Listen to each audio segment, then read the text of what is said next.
Всем привет, қыздар, қалайсыздар? Қазір таңғы асқа банановый оладушки жасаймыз. Мынандай желінбей тұрған 3 банан бар, 3 бананды қосып жасаймын. Ал егер бір бананмен жасайтын болсаңыздар, мына нәрсе жаттап алыңыздар. Бір бананға 1 жұмыртқа, 1 столовый ложки сахар.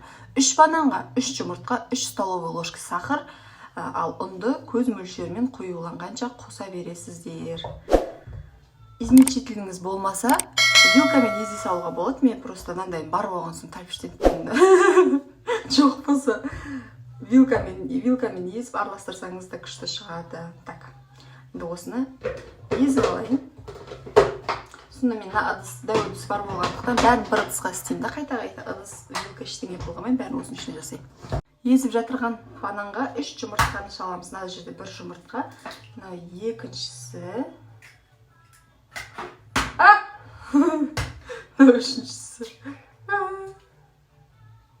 Все, 3 банан, 3 жұмыртқа, енді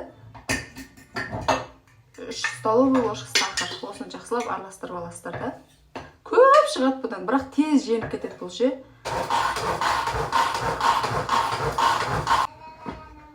О, жақсы. Мына сұйықтардың барлығын араластырдық. Енді бұған көз мөлшерімен араластырып отырып ұн саламыз. Қою кәдімгідей. Қоймалжың болады ғой, өзі қасыққа ілініп формасын ұстайтындай болғанша болу керек.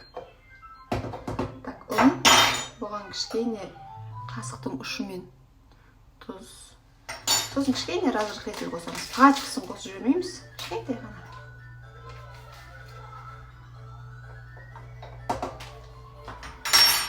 Енді ұнды араластырып қою болғанша ұн сала бересіздер.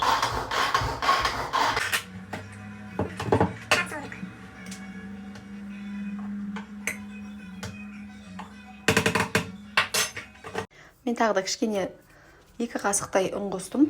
Сонымен осындай әдемі қоймалжың болды. Енді қоспаймыз ұн. Сковородканы алып, қыздырып, кішкене қасықтан саласыздар. Егер толтырып салсаңыздар, ортасы піспей қалады. Жұқа-жұқадан салсаңыздар, ішінде разрыхлитель бар, көтеріледі да.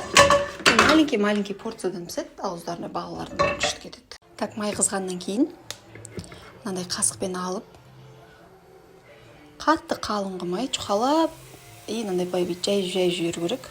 А то ортасы піспей қалады, сырты күйіп кетеді. Олай талайын күйдіргенбіз. Опыт бар ол жағынан. Жайып жіберу керек та, жайпақ болады.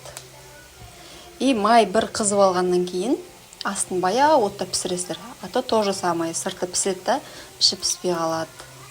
Бір қызып алады ғой май. Сосын баяу отта пісіресіздер, асықпай. Егер сковородкадағы майыңызды жеп қоятын болса, келесі партияларына май қойып жүру керек. Құрғақ сковородкада піспейді оладушки. Қыздар, мынандай зубочисткамен тексеріп көресіздер да, құрғақ шықса пісті деген сөз. Сәл құрғақ емес болып шықса, ортасы піскен жоқ. Сәл баяу отта тағы да пісіріңіз деген сөз. Мына жерде бір 3-4 қалды, соны пісірейін. Мынаны қараңдаршы, қандай көп шықты.